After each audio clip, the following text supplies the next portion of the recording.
கொள்கை அப்படின்னு எடுத்துகிட்டு திராவிட முன்னேற்ற கழகம் வந்து பல பேர் பலவிதமாக பேசுகிறாங்க. அதை வந்து அதாவது திருட்டு திமுக அப்படின்னால பேசுகிறாங்க. ஆனால் கொள்கையில் மிகப்பெரிய தவறான முன்னெடுத்தனை என்ன பண்ணியிருக்காங்க அப்படின்னு சொன்னீங்கன்னா, ஒரே ஒரு விஷயத்தை வந்து திராவிட முன்னேற்ற கழகத்தில் வந்து அறிஞர் அண்ணா ஆரம்பிக்கிற போது வந்து கடவுள் இல்லையா அப்படிங்கிறதே எங்களுடைய பிரச்சாரம்னு சொல்லி ஆரம்பித்தார் இல்லையே.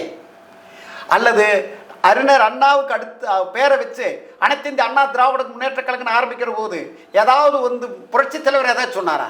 இல்லையே. ஆனால் நீங்கள் ஒரு விஷயம் நோட் பண்ணணும், இதே வந்து திராவிட கட்சிகள் அதாவது வந்து திராவிட முன்னேற்ற கழகம் தன்னுடைய ஆட்சி பிடிக்கணுங்கிறதுக்காக குறைந்தபட்ச 2 ஆண்டுகள் பாப்பனர்களை விமர்சிப்பதே வந்து நிறுத்திட்டாங்கன்னு சொல்லி ஒரு ரெக்கார்டு உண்டு. நான் புத்தகத்திலே படிச்சிருக்கிறேன். ரைட்டா? ஆனால் இன்னைக்கு திராவிட முன்னேற்ற கழகங்கள் தன்னுடைய ஒவ்வொரு வார்த்தையிலும் கடவுள் இல்லை அப்படின்னு சொல்றது, கடவுள் எங்க இருக்கிறாருங்கிற மாதிரி பல பேர்த்து விட்டு பேச வைக்கிறது. ஆனால் அதே பார்த்தீங்கன்னா இன்னைக்கு குடமுழுக்குல ஒவ்வொரு கோயிலாக நடத்திட்டு இருக்கிறாங்க.